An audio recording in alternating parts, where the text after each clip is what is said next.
கால் இன்றைக்கு வெட்னஸ்டே பார்த்துடலாம். காலம்பரம் நல்ல மார்னிங், சூப்பர் மார்னிங். இன்றைய பொழுது காலம்பரம் வந்து ரசம் வச்சு உருளைக்கிழங்கு பண்ணி கறி பண்ணிவிட்டு இந்த கடரங்காய் சாதம் பண்ணலான்னு பிளான் பண்ணாச்சு. டீ போட்டு குடிச்சாச்சு 11 மணிக்கு. ஏன்னா பையன் வந்து ஒரு மேரேஜ் அட்டன் பண்ண போயிருக்கனால எனக்கும் அவருக்கு ஃபுட்டு சாப்பாடு ஒரு கட்லெட், அதாவது பாசிப்பயிரை கொஞ்சம் கருக விட்டேங்க. அதுக்கு அதனால் வந்து சுண்டல் பண்ண முடியல, அதை அப்படியே கட்லெட் மாதிரி பண்ணிவிட்டேன்.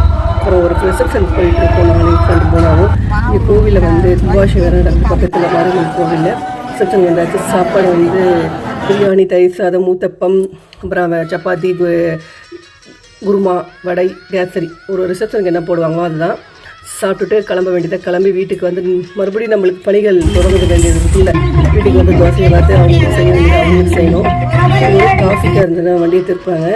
வந்து பார்த்தெல்லாம் தேய்ச்சி அடுப்பு தொடச்சி இன்றைய விளாக் இதோட முடிச்சாச்சுங்க. நாளைக்கு வேறு விளாக்ல போகலாம். அது கிட்ட